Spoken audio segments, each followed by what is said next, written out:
Triceratops, cara de tres cuernos, es un género de dinosaurio ceratopsio ceratópsido que vivió hace entre 68 y 66 millones de años, en el Cretácico superior en lo que hoy es Norteamérica. Fue uno de los últimos dinosaurios no aviares conocidos y vivió hasta la extinción masiva del Cretácico Paleógeno hace 66 millones de años. El nombre Triceratops, que literalmente significa cara de tres cuernos, se deriva de las palabras griegas tri, que significa tres, keras, que significa cuerno, y ox, que significa cara. Con un gran volante óseo, tres cuernos en el cráneo y un gran cuerpo de cuatro patas, exhibiendo una evolución convergente con los bovinos y los rinocerontes acuales, Triceratops es uno de los dinosaurios más reconocibles y el ceratopsiano más conocido. También era uno de los más grandes, de hasta 8 a 9 metros de longitud y de 5 a 9 toneladas de masa corporal. Compartió territorio con Tyrannosaurus y probablemente fue presa de él, aunque es menos seguro que dos adultos pelearan de la manera fantasiosa que a menudo se representa en exhibiciones de museos y medios populares.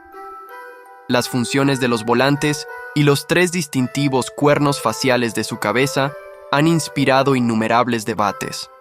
Tradicionalmente, se han considerado armas defensivas contra los depredadores. Interpretaciones más recientes consideran probable que estas características se utilizaran principalmente en la identificación de especies, el cortejo y la exhibición de dominancia, de manera muy similar a las astas y los cuernos de los ungulados modernos. Triceratops se ubicaba tradicionalmente dentro de los ceratópsidos de volantes cortos, pero los estudios cladísticos modernos muestran que es un miembro de Chasmosaurinae, que generalmente tiene volantes largos.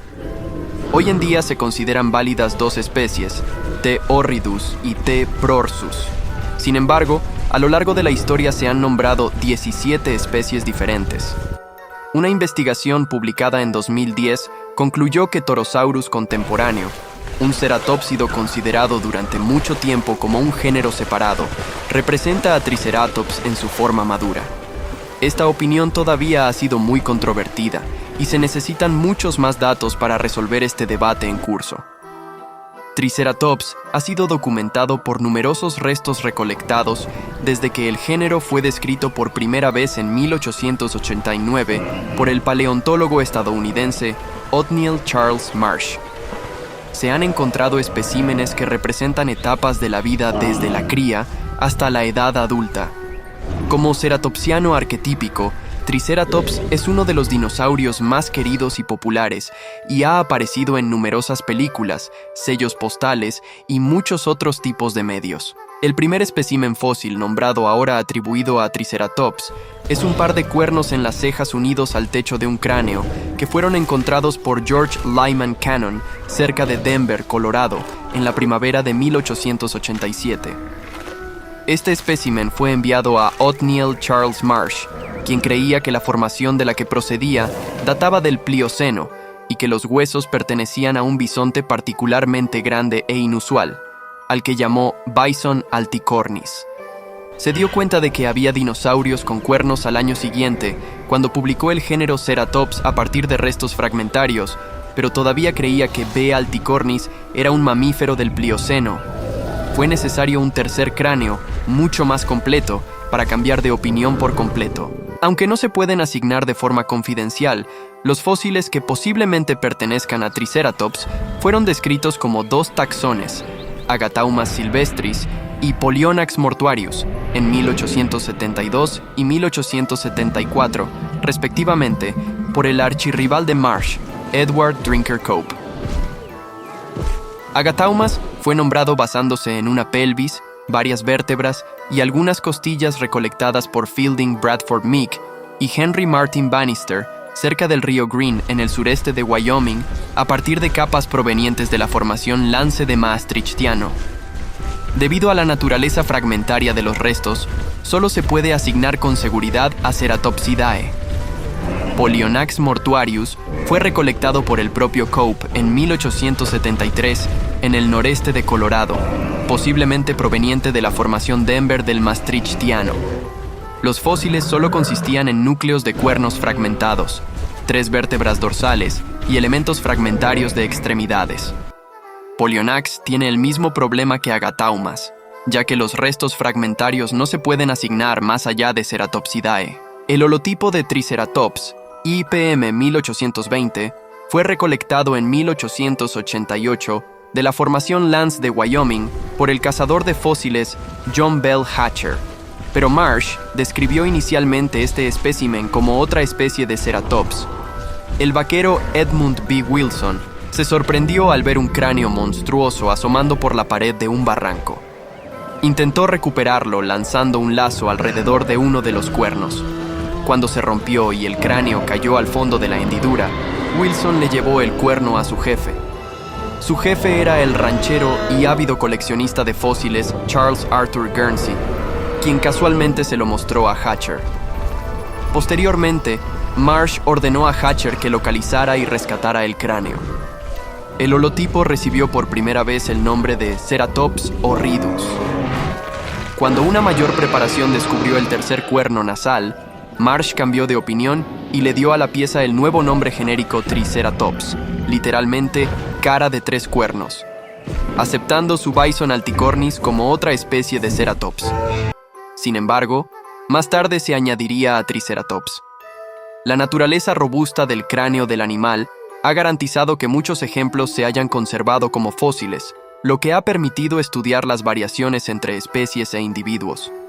Posteriormente, se han encontrado restos de Triceratops en Montana y Dakota del Sur, y más en Colorado y Wyoming, así como en las provincias canadienses de Saskatchewan y Alberta. Después de que se describiera Triceratops, entre 1889 y 1891, Hatcher recolectó otros 31 de sus cráneos con gran esfuerzo. La primera especie fue nombrada T. horridus por Marsh. Su nombre específico se deriva de la palabra latina horridus, que significa áspero o rugoso, quizás refiriéndose a la textura rugosa del espécimen tipo, posteriormente identificado como un individuo envejecido. Los cráneos adicionales variaban en mayor o menor grado con respecto al holotipo original. Esta variación no es sorprendente, dado que los cráneos de Triceratops son grandes objetos tridimensionales de individuos de diferentes edades y ambos sexos que fueron sometidos a diferentes cantidades y direcciones de presión durante la fosilización.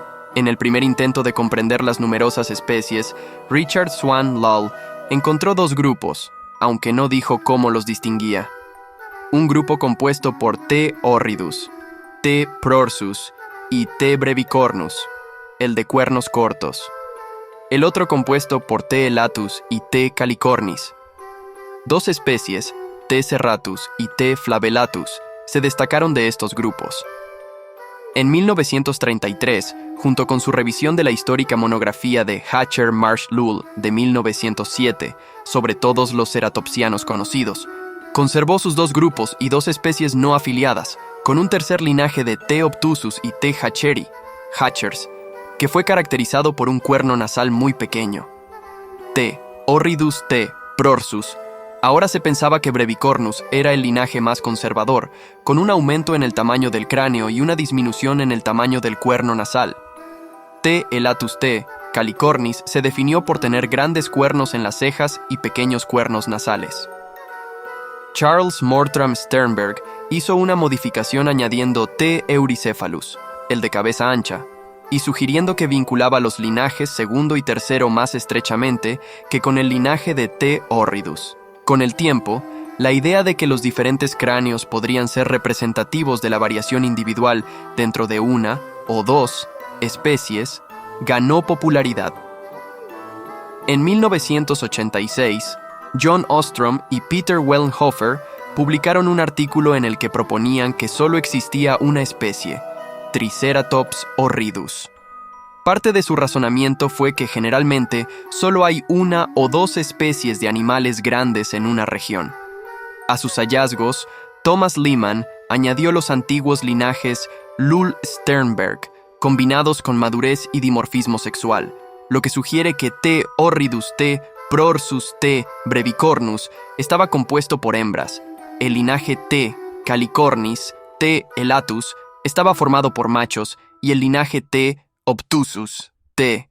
El linaje Hatcheri estaba formado por machos viejos patológicos. Estos hallazgos fueron cuestionados unos años más tarde por la paleontóloga Catherine Forster, quien volvió a analizar el material de Triceratops de manera más exhaustiva y concluyó que los restos pertenecían a dos especies, T. horridus y T. prorsus, aunque el cráneo distintivo de T. Nedoceratops, Hatcheri, diferían lo suficiente como para justificar un género separado. Descubrió que T. horridus y varias otras especies pertenecían juntas y que T. prorsus y T. brevicornus estaban solas. Como había muchos más especímenes en el primer grupo, sugirió que esto significaba que los dos grupos eran dos especies. Todavía es posible interpretar las diferencias como si representaran una sola especie con dimorfismo sexual. En 2009, John Scannella y Denver Fowler apoyaron la separación de T. prorsus y T. horridus, señalando que las dos especies también están separadas estratigráficamente dentro de la formación Hell Creek, lo que indica que no vivieron juntas al mismo tiempo. Triceratops era un animal muy grande, alcanzaba de 8 a 9 metros de longitud y pesaba de 5 a 9 toneladas. Un espécimen de la especie T. horridus, llamado Kelsey, medía entre 6,7 y 7,3 metros de longitud. Tiene un cráneo de 2 metros, medía unos 2,3 metros de altura y pesaba aproximadamente 6 toneladas, estimado por el Instituto Black Hills. Como todos los chasmosaurinos, Triceratops tenía un cráneo grande en relación con el tamaño de su cuerpo, entre los más grandes de todos los animales terrestres. Se estima que el cráneo más grande conocido, el espécimen MWC 7584, anteriormente BWAU 2183, medía 2,5 metros de longitud cuando estaba completo y podría alcanzar casi un tercio de la longitud de todo el animal. La parte frontal de la cabeza estaba equipada con un gran pico delante de los dientes. El núcleo del pico superior estaba formado por un hueso rostral especial. Detrás de él se encontraban los huesos premaxilares, contenidos desde atrás por fosas nasales circulares muy grandes. En los chasmosaurinos, los premaxilares se unían en su línea media en una placa ósea compleja, cuyo borde posterior estaba reforzado por el puntal narial. Desde la base de este puntal, un proceso triangular sobresalía hacia la fosa nasal. Triceratops se diferencia de la mayoría de sus parientes en que este proceso fue ahuecado en el lado exterior. Detrás del premaxilar desdentado, el maxilar tenía de 36 a 40 posiciones de dientes, en las que de 3 a 5 dientes por posición estaban apilados verticalmente. Los dientes estaban estrechamente adprimidos, formando una batería dental curvada hacia el interior. El cráneo tenía un solo cuerno en el hocico, encima de las fosas nasales. En Triceratops, el cuerno nasal a veces se puede reconocer como una osificación separada, la epinasal. El cráneo también presentaba un par de cuernos supraorbitales en forma de cejas de aproximadamente 1 metro de longitud, uno encima de cada ojo. Los huesos yugales apuntaban hacia abajo en la parte posterior del cráneo y estaban cubiertos por epiyugales separados. En Triceratops, estos no eran particularmente grandes y a veces tocaban los cuadratoyugales. Los huesos del techo del cráneo se fusionaron y mediante el plegado de los huesos frontales se creó un techo del cráneo doble.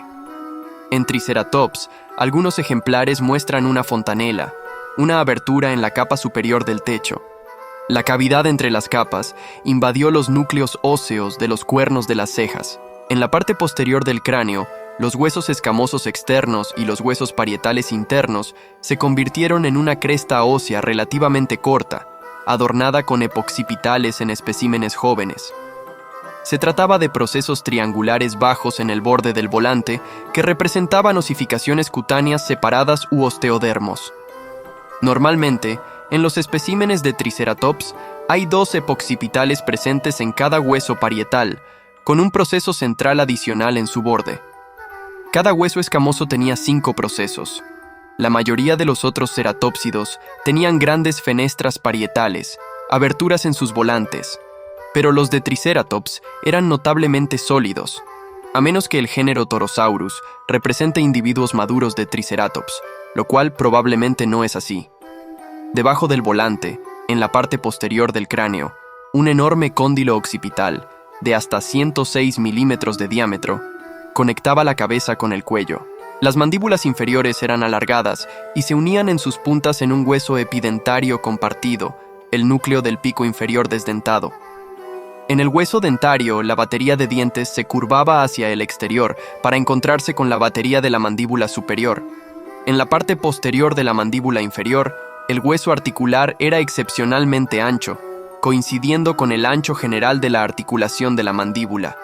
T. horridus se puede distinguir de T. prorsus por tener un hocico menos profundo.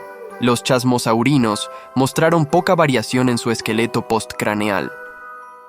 El esqueleto de Triceratops es marcadamente robusto. Ambas especies del animal poseían una constitución muy robusta, con extremidades fuertes, manos cortas con 3 pezuñas cada una y pies cortos con 4 pezuñas cada uno.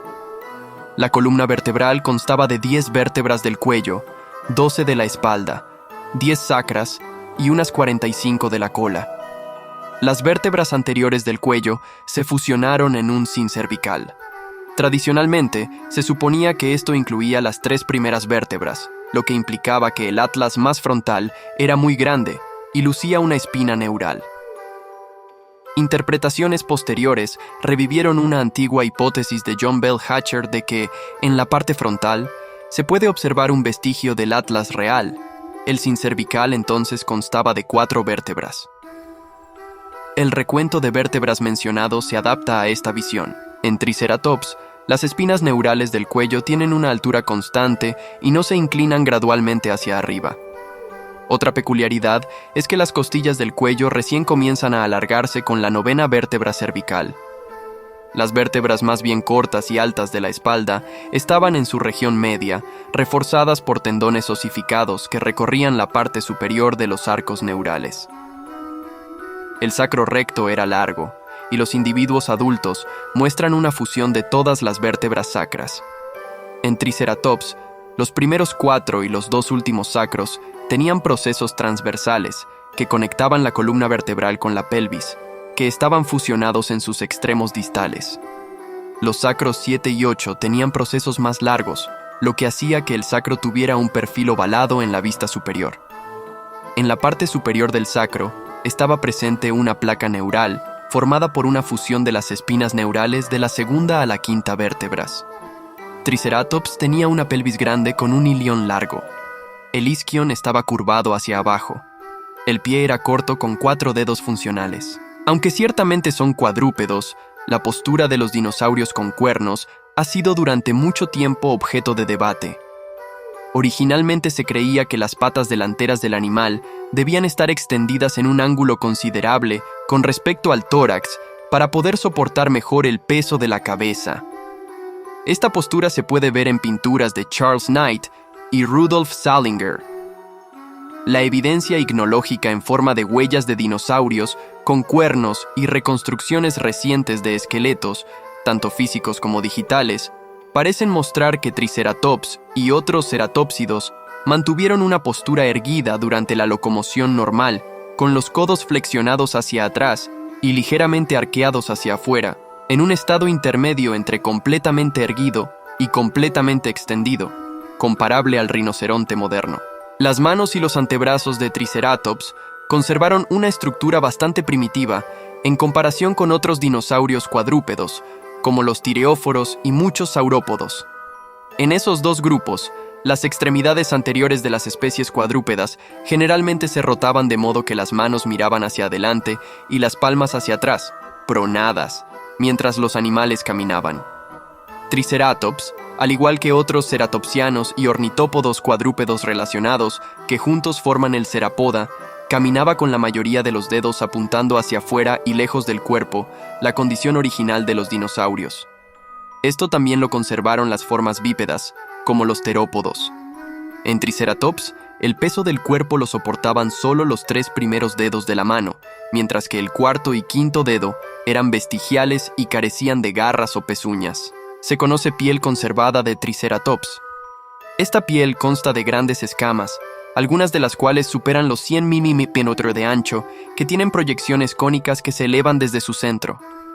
También se conoce un trozo de piel conservado del volante de un ejemplar, que consta de pequeñas escamas de basamentos poligonales. Triceratops es el género más conocido de Ceratopsidae, una familia de ceratopsianos grandes, en su mayoría norteamericanos. La relación exacta de Triceratops con los otros ceratópsidos se ha debatido a lo largo de los años. La confusión surgió principalmente de la combinación de un volante corto y sólido, similar a los de Centrosaurinae, con largos cuernos en las cejas, más parecido a Chasmosaurinae. En la primera descripción general de los ceratopsianos, R. S. Lull planteó la hipótesis de la existencia de dos linajes, uno de Monoclonius y Centrosaurus que conduce a Triceratops, el otro con Ceratops y Torosaurus, lo que convierte a Triceratops en un centrosaurino tal como se entiende el grupo hoy. Revisiones posteriores apoyaron este punto de vista cuando Lawrence Lambe, en 1915, describió formalmente el primer grupo de volantes cortos como Centrosaurinae, incluido Triceratops, y el segundo grupo de volantes largos como Chasmosaurinae. En 1949, Charles Mortram Sternberg fue el primero en cuestionar esta posición, proponiendo en cambio que Triceratops estaba más estrechamente relacionado con Arrinoceratops y Chasmosaurus, basándose en las características del cráneo y el cuerno, lo que convertía a Triceratops en un género chasmosaurino, Ceratopsine en su uso. Fue ignorado en gran medida, y John Ostrom y más tarde David Norman colocaron a Triceratops dentro de los Centrosaurinae. Sin embargo, descubrimientos y análisis posteriores demostraron la exactitud de la opinión de Sternberg sobre la posición de Triceratops, ya que Thomas Lehmann definió ambas subfamilias en 1990 y diagnosticó a Triceratops como ceratopsino, basándose en varias características morfológicas. Aparte de la característica de un volante acortado, Triceratops no comparte rasgos derivados con los centrosaurinos. Investigaciones adicionales realizadas por Peter Dodson, incluido un análisis cladístico de 1990 y un estudio de 1993 que utiliza el análisis θ-RHO de ajuste resistente, o RFTRA, una técnica morfométrica que mide sistemáticamente las similitudes en la forma del cráneo, refuerza la ubicación de Triceratops como un chasmosaurino. Aunque Triceratops suele representarse como un animal pastoreador, actualmente hay muy poca evidencia que sugiera que vivía en rebaños. Si bien se conocen varios otros ceratopsianos a partir de lechos óseos que conservan huesos de 2 a cientos o incluso miles de individuos, actualmente solo hay un lecho óseo documentado dominado por huesos de Triceratops, un sitio en el sureste de Montana con los restos de 3 juveniles. Puede ser significativo que solo estuvieran presentes jóvenes. En 2012, cerca de Newcastle, Wyoming, se encontró un grupo de 3 ejemplares de Triceratops en condiciones relativamente completas, cada uno de diferentes tamaños, desde un adulto hasta un juvenil pequeño. Los restos están actualmente bajo excavación por el paleontólogo Peter Larson y un equipo del Instituto Black Hills. Se cree que los animales viajaban como una unidad familiar, pero se desconoce si el grupo está formado por una pareja y su descendencia, o 2 hembras y un juvenil al que estaban cuidando. Los restos también muestran signos de depredación o carroña por parte de Tyrannosaurus, particularmente en el espécimen más grande, con los huesos de las extremidades delanteras mostrando roturas y heridas punzantes de los dientes de Tyrannosaurus. Triceratops era herbívoro, y debido a su cabeza baja, su alimento principal probablemente era la vegetación de crecimiento bajo, aunque es posible que hayan podido derribar plantas más altas con sus cuernos, pico y volumen. Las mandíbulas tenían la punta en un pico profundo y estrecho, que se creía que era mejor para agarrar y arrancar que para morder.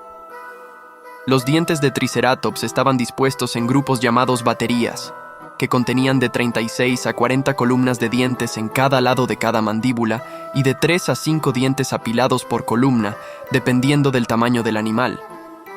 Esto da un rango de 432 a 800 dientes, de los cuales solo una fracción estaba en uso en un momento dado, ya que el reemplazo de dientes era continuo durante toda la vida del animal.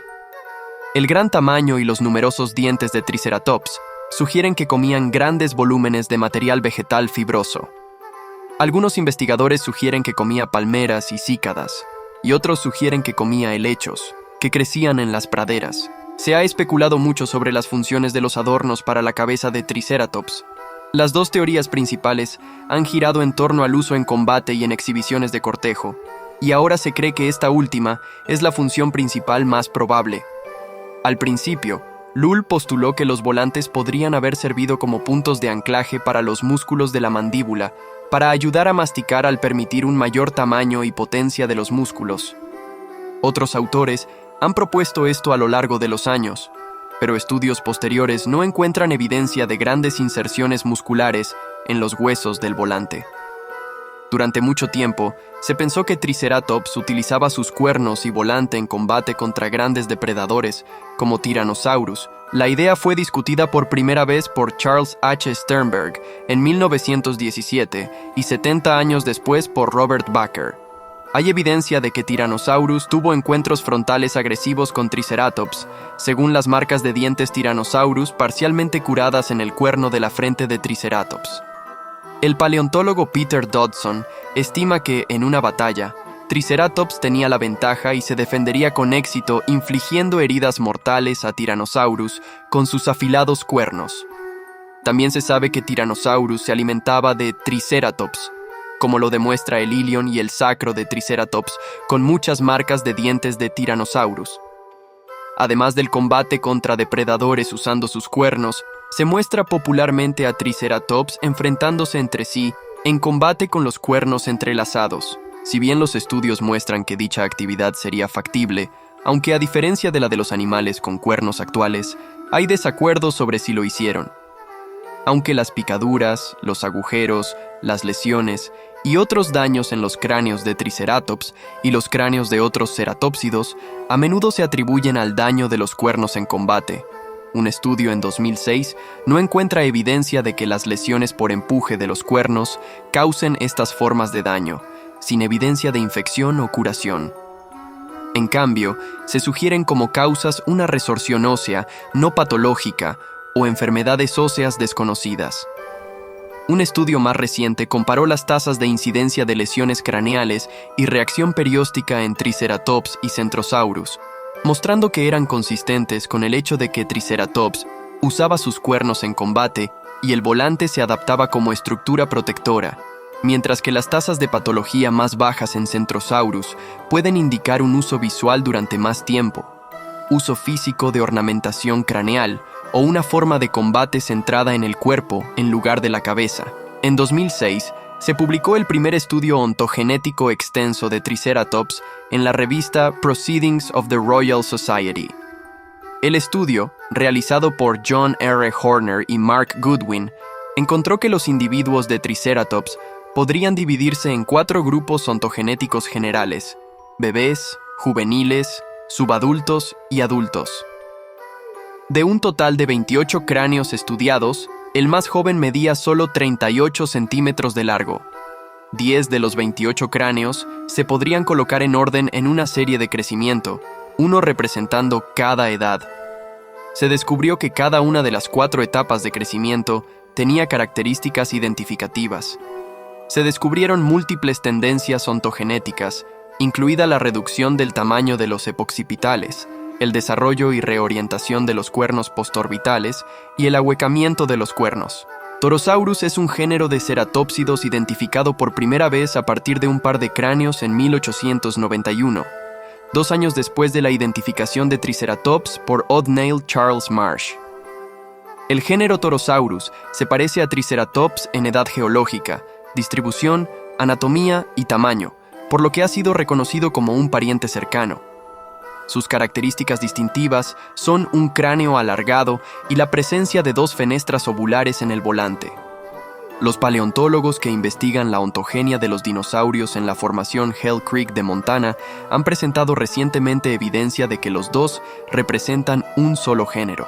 John Scanella, en un artículo presentado en Bristol en la conferencia de la Sociedad de Paleontología de Vertebrados, 25 de septiembre de 2009, reclasificó a Torosaurus como individuos de Triceratops especialmente maduros, quizás representando un solo sexo. Horner, mentor de Scanella en el campus de Bozeman de la Universidad Estatal de Montana, señaló que los cráneos ceratopsianos están formados por hueso metaplásico. Una característica del hueso metaplásico es que se alarga y acorta con el tiempo, extendiéndose y reabsorbiéndose para formar nuevas formas. Se observa una variedad significativa, incluso en aquellos cráneos ya identificados como Triceratops, dijo Horner, donde la orientación de los cuernos es hacia atrás en los juveniles y hacia adelante en los adultos. Aproximadamente el 50% de todos los cráneos de Triceratops subadultos tienen dos áreas delgadas en el volante que se corresponden con la ubicación de los agujeros en los cráneos de Torosaurus, lo que sugiere que los agujeros se desarrollaron para compensar el peso que de otro modo se habría agregado a medida que los individuos maduros de Triceratops desarrollaron volantes más largos. Scanella y Horner publicaron en julio de 2010 un artículo que describe estos hallazgos en detalle. Sostiene formalmente que Torosaurus y el Nedoceratops contemporáneo similar son sinónimos de Triceratops. Desde entonces, la afirmación ha provocado mucho debate. Andrew Fark había subrayado en 2006 que no se podían encontrar diferencias sistemáticas entre Torosaurus y Triceratops, aparte de los adornos. Sin embargo, cuestionó la conclusión de Scanella al argumentar en 2011 que los cambios morfológicos propuestos necesarios para envejecer un Triceratops y convertirlo en un Torosaurus no tendrían precedentes entre los ceratópsidos. Dichos cambios incluirían el crecimiento de epoccipitales adicionales, la reversión de la textura ósea de un tipo adulto a un tipo inmaduro y nuevamente a un adulto, y el crecimiento de los agujeros de los volantes en una etapa posterior a la habitual. Un estudio de Nicholas Longridge y Daniel Field analizó 35 especímenes tanto de Triceratops como de Torosaurus. Los autores concluyeron que en el registro fósil están representados individuos de Triceratops demasiado viejos para ser considerados formas inmaduras, al igual que individuos de Torosaurus demasiado jóvenes para ser considerados adultos completamente maduros. La sinonimia de Triceratops y Torosaurus no puede sustentarse, dijeron, sin formas intermedias más convincentes que las que Scanella y Horner produjeron inicialmente. Argumentaron que el espécimen de Triceratops de Scanella, con un agujero en el volante, podría representar un individuo enfermo o malformado, en lugar de una etapa de transición entre un Triceratops inmaduro y una forma madura de Torosaurus. Las opiniones han variado sobre la validez de un género separado para Nedoceratops. Scanella y Horner lo consideraron como una etapa de crecimiento intermedia entre Triceratops y Torosaurus. Farke, en su redescripción de 2011 del único cráneo conocido, concluyó que se trataba de un individuo envejecido de su propio taxón válido, Nedoceratops hacheri. Longridge y Fields tampoco lo consideraron una transición entre Torosaurus y Triceratops, sugiriendo que los agujeros eran patológicos. Como se describió anteriormente, Scanella había argumentado en 2010 que Nedoceratops debería considerarse sinónimo de Triceratops. Farke, 2011, sostuvo que representa un género distinto válido. Longridge estuvo de acuerdo con Scanella sobre Nedoceratops e hizo una sugerencia adicional de que el recientemente descrito Ojoceratops era también un sinónimo. Los fósiles, argumentó, son indistinguibles de los especímenes de Triceratops horridus que anteriormente se atribuían a la especie extinta Triceratops serratus. Longridge observó que otro género recientemente descrito, Tatankaceratops, mostraba una extraña mezcla de características ya encontradas en Triceratops adultos y juveniles. En lugar de representar un género distinto, Tatankaceratops podría representar fácilmente a un Triceratops enano o a un individuo de Triceratops con un trastorno del desarrollo que provocó que dejara de crecer prematuramente. Triceratops vivió durante el Cretácico superior del oeste de Norteamérica, y sus fósiles provienen de la formación Evanston, la formación Scollard, la formación Laramie, la formación Lance, la formación Denver y la formación Hell Creek. Se han encontrado muchos animales y plantas en estas formaciones, pero principalmente de la formación Lance y la formación Hell Creek. Triceratops fue uno de los últimos géneros ceratopsianos que apareció antes del final del Mesozoico. El género relacionado Torosaurus y el diminuto Leptoceratops relacionado más distante también estaban presentes, aunque sus restos rara vez se han encontrado. Los terópodos de estas formaciones incluyen géneros de dromeosáuridos, tiranosáuridos, ornitomímidos, troodóntidos, avianos y caenagnátidos. Los dromeosáuridos de la formación Hell Creek son Acheroraptor y Dakotaraptor. Se conocen dromeosaurios indeterminados de otras formaciones fósiles. El tiranosaurio principal de la formación es Tyrannosaurus, siendo este el depredador ápice del ecosistema. Entre los ornitomímidos se encuentran los géneros Struthiomimus y Ornithomimus. Los principales grupos de ornitisquios son los anquilosaurios, los ornitópodos, los ceratopsianos y los paquicefalosaurios. Se conocen 3 anquilosaurios: Ankylosaurus, Denversaurus y posiblemente una especie de Edmontonia o un género no descrito. Se conocen varios géneros de ceratopsianos de la formación además de Triceratops. Estos incluyen el Leptoceratopsido Leptoceratops y el Ceratopsido chasmosaurino Torosaurus. Los ornitópodos son comunes en la formación Hell Creek y se conocen de varios géneros como el Hadrosáurido Edmontosaurus. Se han encontrado varios paquicefalosaurios en la formación Hell Creek y en formaciones similares. Entre ellos se encuentran los paquicefalosáuridos derivados Stygimoloch, Dracorex, Pachycephalosaurus, Sphaerotolus y un espécimen no descrito de Dakota del Norte. Los 2 primeros podrían ser sinónimos menores de Pachycephalosaurus. Los mamíferos abundan en la formación Hell Creek. Los grupos representados incluyen multituberculados, metatherianos y euterios. Los multituberculados representados incluyen Parasimexomis, los simolomíidos Paresonodon, Meniscoesus, Esonodon, Simolomis, Simolodon y Simexomis, y los neoplagiaulacids, Mesodma y Neoplagiaulax. Los metatherianos están representados por los alfadóntidos Alfadon, Protalfodon y Turgidodon, los pediomidos Pediomis, Protolambda y Leptalestes, el estagodóntido Didelfodon, el deltateridido Nanocuris y el herpetoterido Nortedelphis. Y eso es todo por hoy, amigos. Espero que hayan disfrutado aprendiendo sobre el majestuoso Triceratops, uno de los dinosaurios más fascinantes que jamás haya existido. Desde sus imponentes cuernos hasta su increíble escudo óseo, el Triceratops sigue capturando nuestra imaginación y nos enseña sobre la rica historia de la vida en la Tierra. Si les gustó este video, no olviden darle un me gusta y suscribirse a nuestro canal para más contenido sobre el mundo de los dinosaurios y otros temas fascinantes. Déjenos un comentario abajo con su dinosaurio favorito o cualquier pregunta que tengan. Y no olviden activar la campanita para no perderse ninguno de nuestros próximos videos. Gracias por acompañarnos en este viaje al pasado prehistórico. Nos vemos en el próximo video. Hasta la próxima.